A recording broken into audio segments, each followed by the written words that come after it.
मेरे चैनल में आप सभी का स्वागत है। आज हम जिस विषय में पढ़ेंगे वो है रस।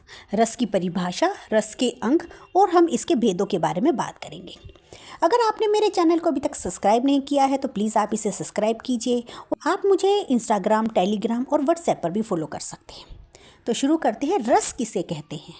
देखिए, रस का जो शाब्दिक अर्थ होता है वो होता है आनंद, यानी कि काव्य को पढ़ने या सुनने से जो आनंद की प्राप्ति होती है उसे रस कहा जाता है। इसको काव्य की आत्मा भी कहा जाता है। रस भावना की वह अनुभूति होती है जो पाठक या श्रोता किसी कहानी, नाटक को पढ़ने या सुनते समय लेते हैं। हिंदी भाषा में और हिंदी व्याकरण में रस का बहुत ही महत्वपूर्ण स्थान है। कहने का अर्थ यह है कि हम जब कोई नाटक देखते हैं, कोई कहानी पढ़ते हैं, तो उस समय पे हमें जो आनंद की अनुभूति होती है उसी को हम रस कहते हैं। अब हम बात करेंगे कि रस के अंग कितने होते हैं। रस के देखिए 4 अंग होते हैं और वो कौन कौन से होते हैं? स्थायी भाव, विभाव, अनुभाव और संचारी भाव। ये 4 अंग रस के माने गए हैं। तो पहला है स्थायी भाव। स्थायी भाव का क्या अर्थ होता है? देखिए, स्थायी भाव का अभिप्राय होता है प्रधान भाव, यानी कि रस की अवस्था तक पहुंचने वाले भाव को प्रधान भाव कहा जाता है। स्थायी भाव जो होता है वह नाटक या काव्य में शुरुआत से अंत तक होता है। स्थायी भाव को ही रस का आधार माना जाता है। स्थायी भाव की जो संख्या मानी गई है वो 9 मानी गई है, यानी कि 9 प्रकार के स्थायी भाव माने गए हैं। इसलिए इसे नवरस भी कहा जाता है। ऐसा माना जाता है कि स्थायी भाव व्यक्ति के हृदय में हमेशा विद्यमान रहता है, लेकिन ये सुप्त अवस्था में होते हैं, यानी कि ये हमेशा प्रकट नहीं होते, लेकिन उचित अवसर आने पर ये जागृत होकर ये रस के रूप में प्रमाणित हो जाते हैं। तो ये तो था स्थायी भाव। और दूसरा क्या है हमारा? विभाव। दूसरा अंग विभाव है। विभाव किसे कहते हैं? जिन कारणों से दूसरे व्यक्ति के हृदय में स्थायी भाव जागृत तथा उद्दीप्त होता है उसे विभाव कहते हैं। इसके आश्रय से ही रस प्रकट होता है और जो ये कारण है वे निमित्त अथवा हेतु कहलाते हैं। विषय रूप से भावों को प्रकट करने वालों को विभाव रस कहा जाता है। अब हम अगर बात करें विभाव की, तो विभाव के 2 भेद होते हैं। 2 भागों में से बांटा गया है। कौन कौन से हैं वो? आलंबन और उद्दीपन। आलंबन और उद्दीपन ये विभाव के 2 भेद माने गए हैं। अब आलंबन किसे कहते हैं? जिस व्यक्ति अथवा वस्तु के कारण कोई भाव जागृत होता है उस व्यक्ति या वस्तु को उस भाव का आलंबन विभाव कहा जाता है। यानी कि जिस व्यक्ति के मन में कोई ना कोई भाव जागृत हो, कोई ना कोई भाव उठे, वो आलंबन विभाव माना जाता है। अब इसके 2 पक्ष माने गए हैं। आलंबन विभाव के 2 पक्ष माने गए हैं और कौन कौन से हैं? आश्रय आलंबन और विषय आलंबन। ये इसके 2 पक्ष माने गए हैं। आश्रय आलंबन किसे कहते हैं? जिसके मन में भाव जागे वह आश्रय आलंबन कहलाता है। यानी कि जिसके मन में भाव आते हैं किसी भी चीज़ को देखकर, वो आलंबन विभाव कहा जाता है। और विषय आलंबन किसे कहते हैं? जिसके प्रति या जिसके कारण मन में भाव जागे वह विषय आलंबन कहलाता है। हम इसे एक उदाहरण के द्वारा समझते हैं। जैसे कि यदि राम के मन में सीता के लिए कोई भाव उत्पन्न होता है तो इस वाक्य में राम जो है वो आशय आलंबन कहलाएगा और सीता विषय आलंबन कहलाएगी, क्योंकि राम के मन में भाव जागे हैं, इससे वो आशय आलंबन है, और सीता के प्रति उसके मन में भाव जागे हैं, इसलिए वो विषय आलंबन कहलाएगी। अब इसका जो दूसरा भेद होता है, विभाव का जो दूसरा भेद है वो है उद्दीपन। पहला है आलंबन विभाव और दूसरा है उद्दीपन विभाव। उद्दीपन विभाव किसे कहते हैं? जिन वस्तुओं या परिस्थितियों को देखकर स्थायी भाव उद्दीप्त तथा तीव्र होने लगते हैं उसे उद्दीपन विभाव कहा जाता है। जैसे कि रमणीय उद्यान, चांदनी, सुंदर पक्षी। जैसे कि अगर हम किसी सुंदर पक्षी को देखते हैं तो हमारे मन में एक बहुत अच्छा सा भाव प्रकट होता है, तो उसे हम कहेंगे उद्दीपन विभाव। ठीक है। और रस में जो स्थायी भाव के प्रकट होने का जो मुख्य कारण होता है वह आलंबन विभाव होता है, लेकिन स्थायी भाव और अधिक उद्दीप्त और उत्तेजित करने वाले कारणों को उद्दीपन विभाव कहा जाता है। यानी कि जिन कारणों से हमारे जो मन में भाव होते हैं वो अधिक तीव्र हों, उत्तेजित होते हैं, उन कारणों को उद्दीपन विभाव कहा जाता है। अब हम बात करेंगे कि रस निष्पत्ति में विभाव का महत्व क्या होता है। आखिर रस निष्पत्ति विभाव के लिए क्या महत्व रखती है। देखिए बच्चों, हमारे मन में रहने वाले जो स्थायी भाव हैं उनको जागृत करने तथा उद्दीपन करने का जो कार्य है वो विभाव द्वारा किया जाता है। जागृत तथा उद्दीप्त स्थायी भाव ही रस का रूप प्रदान करते हैं। इस प्रकार रस निष्पत्ति में अगर देखा जाए तो विभाव का बहुत ही अत्यधिक महत्व माना गया है। अब हम अगला जो तीसरा इसका अंग है वो है अनुभाव। अनुभाव किसे कहते हैं? आश्रय की चेष्टाओं अथवा रस की उत्पत्ति को पुष्ट करने वाले वे भाव जो विभाव के बाद उत्पन्न होते हैं उन्हें अनुभव कहा जाता है। अर्थात भाव को बोध करने वाले कारण जो होते हैं वो अनुभाव कहलाते हैं। अनुभाव को अब 4 भेद इसके माने गए हैं। अनुभाव के 4 भागों में विभाजित किया गया है। इसके 4 भेद हैं। कौन कौन से हैं? कायतिक अनुभाव, मानसिक अनुभाव, आहार्य अनुभाव और सात्विक अनुभाव। तो सबसे पहले बात करेंगे हम कायतिक अनुभाव की। कायतिक अनुभाव किसे कहते हैं? शरीर की कृत्रिम चेष्टाओं को कायतिक अनुभाव कहा जाता है। यानी कि जो हमारे शरीर में कृत्रिम चेष्टाएं होती हैं उन्हें कायतिक अनुभाव का नाम दिया गया है। और मानसिक अनुभाव किसे कहते हैं? मानसिक अनुभाव का अर्थ होता है कि जो मन में हर्ष विषाद उत्पन्न होते हैं उन भावों को मानसिक अनुभाव कहा जाता है। आहार्य अनुभाव किसे कहा जाता है? मन के भावों के अनुसार अलग अलग प्रकार की कृत्रिम वेश रचना करने को आहार्य अनुभाव कहा जाता है। चौथा इसका है सात्विक अनुभाव। सात्विक अनुभाव किसे कहते हैं? जो शारीरिक चेष्टाएं स्वाभाविक रूप से स्वतः उत्पन्न हो, यानी कि जो अपने आप से शरीर में अपने आप से जो भाव उत्पन्न होते हैं उन्हें सात्विक भाव कहा जाता है।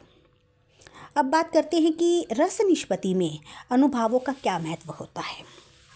देखिए, स्थायी भाव जागृत और उद्दीप्त होकर रस दिशा को प्राप्त होते हैं। यानी कि वो रस उन्हें प्राप्त हो जाता है जब अपने आप से भाव उत्पन्न होते हैं। तो अनुभवों के द्वारा इस बात का ज्ञान होता है कि आश्रय के हृदय में रस की निष्पत्ति हो रही है या नहीं। ठीक है। अब इसका जो चौथा भाव अंग है वो क्या है? संचारी भाव। संचारी भाव किसे कहते हैं? जो भाव मन में केवल अल्पकाल तक संचय करके चलते जाते हैं वे संचारी भाव कहलाते हैं। इन्हें व्याभिचारी भाव के नाम से भी जाना जाता है। ये जो होते हैं ये स्थायी भाव की पुष्टि करके क्षण भर में ही गायब हो जाते हैं। इसके लिए जो भरत मुनि ने संचारी भाव को स्पष्टीकरण करते हुए कहा है कि ये वे भाव होते हैं जो इसी में अनेक प्रकार से विचरण करते हैं। यानी कि जो बहुत कई प्रकारों से विचरित होते हैं उन्हें संचारी भाव कहा जाता है तथा रसों की जो पुष्टि करके उन्हें आस्वादन के योग्य बनाते हैं उन्हें संचारी भाव कहा गया है। इसे एक उदाहरण के द्वारा उन्होंने स्पष्ट करने का प्रयत्न किया है कि जिस प्रकार से समुद्र में लहरें उत्पन्न होती हैं और उसी में विलीन हो जाती हैं, यानी कि लहरें उठती हैं और फिर वापस समुद्र में ही चली जाती हैं, इसी प्रकार स्थायी भाव में संचारी भाव उत्पन्न और विलुप्त होते रहते हैं। संचारी भावों के भेद वैसे तो अनगिनत माने जाते हैं, लेकिन फिर आचार्यों के द्वारा इनकी संख्या 33 बताई गई है। अब हम बात करेंगे कि जो रस निष्पत्ति है इसमें संचारी भाव का क्या महत्व है।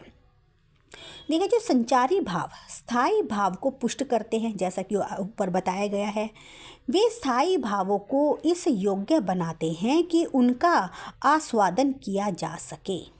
जबकि ये अस्थायी भाव को पुष्ट करके स्वयं ही समाप्त हो जाते हैं, फिर भी ये स्थायी भाव को गति और व्यापकता प्रदान करते हैं। यानी कि ये ऐसे भाव होते हैं जो खुद ही उत्पन्न होते हैं और खुद ही समाप्त भी हो जाते हैं। इसलिए जो रस निष्पत्ति है ये लेकिन उनको गति प्रदान करने का कार्य करते हैं। अब हम आगे पढ़ेंगे रस के भेद। रस के भेद कितने होते हैं? अगर आप मेरे चैनल पर नए हैं और आपने मेरे चैनल को अभी तक सब्सक्राइब नहीं किया है तो प्लीज़ इसे सब्सक्राइब कीजिए, जिससे आपको मेरी नई नई वीडियोज़ आप तक पहुंचती रहे। ठीक है, तो अब हम बात करेंगे रस के भेद की। आचार्य अभिनव गुप्त और मम्मट ने स्थायी भाव के आधार पर रस के 9 भेद माने हैं, लेकिन बाद में 2 रस और जोड़ दिए गए, जिससे इनकी संख्या कितनी हो गई? 11। तो पहला रस कौन सा है? श्रृंगार रस। श्रृंगार रस की 11 संख्या है। पहले 9 रस थे, लेकिन बाद में विद्वानों ने 2 रस और इसमें शामिल कर दिए, जिससे कि इनकी संख्या 11 हो गई। ठीक है, तो पहला रस है श्रृंगार रस। देखिए बच्चों, जो श्रृंगार रस है उसका आधार स्त्री पुरुष के आकर्षण को माना गया है, जिसे शास्त्रीय भाषा में रति स्थायी भाव भी कहा जाता है। जब विभाव, अनुभाव और संचारी के संयोग से रति भाव में आस्वादन की योग्यता उत्पन्न हो जाती है, उसे श्रृंगार रस कहा जाता है। और इस रस को रस राज भी कहा जाता है। यानी कि ये रस में सबसे सर्वोत्तम माना गया है। और ऐसा क्यों माना गया है? क्योंकि जो श्रृंगार रस है इसका जो भाव है वो सृष्टि पर सबसे अधिक व्यापक है। इसमें दुखद और सुखद दोनों प्रकार की अनुभूतियाँ होती हैं। यही कारण है कि इसे रस राज भी कहा जाता है। और यही आधार है, इसी आधार पर इसके 2 भेद माने गए। यानी कि जो श्रृंगार रस है इसके 2 भेद माने गए। और वो 2 भेद कौन कौन से हैं? संयोग श्रृंगार और वियोग श्रृंगार। इसके 2 रस के ये 2 भेद माने गए हैं। संयोग रस कब आता है? जब कविता में नायक और नायिका के दर्शन, वार्तालाप, स्पर्श या मिलन का वर्णन हो तो संयोग रस आता है। और वियोग रस कब आता है? जब वियोग की अवस्था में नायक और नायिका के प्रेम का वर्णन हो तब उसे वियोग रस कहा जाता है। इसके 2 भेद हैं, संयोग और वियोग। ठीक है, सबसे सर्वोत्तम जो रस है वो श्रृंगार रस को माना गया है। अब जो दूसरा रस है वो क्या है? हास्य रस। हास्य रस में क्या होता है? जहाँ विकृत आकार, वेशभूषा, चेष्टा आदि के वर्णन से उत्पन्न हास्य को हास्य रस कहा जाता है। इसका जो स्थायी रूप है, स्थायी रूप इसका क्या है? हास इसका स्थायी रूप माना गया है। यहाँ पर कहने का अर्थ क्या है कि जब किसी की वेशभूषा, वाणी आदि को देखकर मन में जो प्रसन्नता उत्पन्न होती है, प्रसन्नता का जो भाव मन में आता है, उसे हास्य की उत्पत्ति होती है, जिसे कि हास्य रस कहा जाता है। और अब इसका तीसरा रस कौन सा है? करुणा रस। ठीक है, अब करुणा रस में क्या होता है कि जो करुणा रस है इसका स्थायी भाव होता है शोक। शोक इसका स्थायी भाव माना जाता है। इस रस में किसी अपने का विनाश या अपने का वियोग या प्रेमी से सदैव बिछड़ जाने या दूर चले जाने से जो दुख या वेदना उत्पन्न होती है उसे करुणा रस कहते हैं। करुणा रस जीवन में सहानुभूति की भावना का विस्तार करता है तथा मनुष्य को भोग की अपेक्षा साधना की ओर अग्रसर करता है। ये होता है करुणा रस। ठीक है, अगला क्या है? वीर रस। चौथा हमारा वीर रस। वीर रस का स्थायी भाव क्या है? उत्साह। जब किसी रचना या वाक्य में वीरता जैसे स्थायी भाव की उत्पत्ति होती है तो उसे वीर रस कहा जाता है। जब युद्ध या कोई कठिन कार्य करने के लिए मन में उत्साह की भावना विकसित होती है तो उस समय पर कौन सा रस होता है? वीर रस। उस समय पे वीर रस कहलाता है। अब वीर रस के जो उत्साह के वीर रस में उत्साह के 4 क्षेत्र पाए जाते हैं। कौन कौन से क्षेत्र होते हैं वीर रस में? युद्ध, धर्म, दया और दान। ये 4 ऐसे क्षेत्र हैं जो कि वीर रस के अंतर्गत पाए जाते हैं, उसमें समाहित हैं ये। जब इन क्षेत्रों में उत्साह रस की कोटि तक पहुंच जाता है तब उसे वीर रस कहा जाता है। यानी कि कोई ना कोई काम करने में हमें इतना उत्साह होता है कि हम उसकी कोटि तक पहुंच जाते हैं तो उसे वीर रस कहते हैं। अब इसका 5वां रस है रौद्र रस। रौद्र रस किसे कहते हैं? इसका जो स्थायी भाव होता है वह होता है क्रोध। क्रोध इसका स्थायी भाव है रौद्र रस का। जब कोई व्यक्ति किसी दूसरे व्यक्ति को अपमानित करता है या निंदा करता है तो उस समय पर जो क्रोध उत्पन्न होता है उसे रौद्र रस कहा जाता है। कहने का अर्थ क्या है यहाँ पर कि क्रोध के कारण इंद्रियों में जो प्रबलता उत्पन्न होती है उसे रौद्र रस की संज्ञा दी गई है। छठा रस कौन सा है? अद्भुत रस। इस रस के अंतर्गत क्या आता है? इस रस का जो स्थायी भाव होता है वह है आश्चर्य। आश्चर्य इसका स्थायी भाव होता है। इसमें क्या होता है कि जब व्यक्ति के मन में किसी विचित्र या आश्चर्यजनक वस्तुओं को देखकर जो भाव उत्पन्न होता है उसे अद्भुत रस कहते हैं। कहने का अर्थ क्या है यहाँ पर कि किसी भी असाधारण घटना को देखकर मन में उत्पन्न होने वाले भाव को अद्भुत रस कहा जाता है। 7वां रस है वीभत्स रस। इसका स्थायी भाव होता है जुगुप्सा। इसका स्थायी भाव है, ठीक है। जब कोई व्यक्ति किसी घृणित वस्तु या व्यक्ति के बारे में सुनता है या उसके संबंध में विचार करता है या उस समय पर जब व्यक्ति के मन में जो घृणा या गलानी उत्पन्न होती है उसे विभत्स रस कहा जाता है। यहाँ पर कहने का अर्थ क्या है कि घृणित दृश्य व्यक्ति के मन में विभत्स रस की उत्पत्ति करते हैं, ठीक है। अब 8वां क्या है? भयानक रस। भयानक रस का स्थायी भाव है भय। जब किसी भयानक या बुरे व्यक्ति या वस्तु को देखने या उसके बारे में वर्णन करने से या किसी दुखद घटना को याद करने से मन में जो परेशानी उत्पन्न होती है उस समय पर भयानक रस का उद्गम माना जाता है। तो उस समय मन में उत्पन्न होने वाले जो रस होते हैं वो भयानक रस कहलाते हैं। कहने का अर्थ यहाँ पर क्या है कि डरावने दृश्य को देखकर मन में जो भय उत्पन्न होता है वह भयानक रस कहलाता है। 9वां है शांत रस। शांत रस का जो स्थायी भाव है वो है निर्वेद। निर्वेद इसका शांत रस का स्थायी भाव माना जाता है। जिस रस से मोक्ष की भावना उत्पन्न हो उसे शांत रस कहा जाता है। इस रस में तत्व ज्ञान की प्राप्ति पर बल दिया जाता है। संसार से वैराग्य होने पर तथा परमात्मा के वास्तविक रूप का ज्ञान होने पर मन को जो शांति मिलती है तब शांत रस की उत्पत्ति मानी जाती है। इस रस में दुख तथा द्वेष का कोई भी स्थान नहीं होता। यहाँ पर कहने का अर्थ क्या है इस रस में कि ईश्वर प्राप्ति से होने वाले परम आनंद की स्थिति से जो सारे मनोविकार शांत हो जाते हैं और एक अनुपम शांति का अनुभव होने लगता है, ऐसी स्थिति में जो रस उत्पन्न होता है उसे शांत रस कहा गया है। अब 10वां जो इसका रस का भेद है वो है वात्सल्य रस।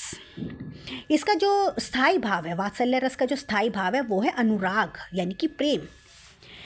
इस रस में मुख्यतः प्रेम को दर्शाया जाता है, जैसे कि माता का प्रेम अपने पुत्र के प्रति, बड़ों का बच्चों के प्रति, गुरुजनों का प्रेम अपने शिष्यों के प्रति, इसमें प्रेम दिखाया जाता है। इस प्रकार जब स्नेह या प्रेम का भाव मन में उत्पन्न होता है तब वात्सल्य रस की उत्पत्ति मानी जाती है। इस रस में प्रेम की उत्पत्ति, एक तरह से प्रेम की उत्पत्ति मानी जाती है। अब हमारा जो 11वां इसका भेद है रस का वो है भक्ति रस। भक्ति रस के अंदर क्या होता है? इसका जो स्थायी भाव है देवव्रति को माना गया है। इस रस में ईश्वर के अनुराग का वर्णन होता है, यानी कि ईश्वर के प्रेम का वर्णन होता है। प्रेम को पाने के लिए चेष्टा की जाती है, अर्थात इस रस में जो है वो ईश्वर के प्रति प्रेम का वर्णन किया जाता है। कहने का अर्थ यहाँ पर क्या है कि जब कोई व्यक्ति अपने इष्ट देव की भक्ति आराधना करके उसके प्रेम को पाने का प्रयत्न करता है तब भक्ति रस की उत्पत्ति मानी जाती है। ठीक है बच्चों, ये था रस के भेद। देखिए बच्चों, यहाँ पर ध्यान देने वाली जो बात है वो ये है कि जो भक्ति रस है वह शांत रस से भिन्न है। भक्ति रस और शांत रस दोनों में ही ईश्वर के प्रेम की प्राप्ति का वर्णन है, लेकिन ये दोनों भिन्न हैं। दोनों ही रसों में ईश्वर के प्रेम को पाने की चेष्टा तो की गई है, लेकिन इन दोनों में भिन्नता क्या है? जैसे शांत रस में मोक्ष की अभिलाषा रहती है, यानी कि जो शांत रस है उसमें मोक्ष को मांगा गया है, मोक्ष का वर्णन है। लेकिन जो भक्ति रस है इसमें केवल भगवान को भक्ति के द्वारा ही केवल उसके प्रेम को पाने की अभिलाषा की गई है। इसीलिए ये दोनों ही रस भिन्न हैं, ये हमें विशेष करके ध्यान देना होगा। मैं आशा करती हूँ कि बच्चों आपको रस के अंग और इसके भेद अच्छे से समझ आ गए होंगे। धन्यवाद।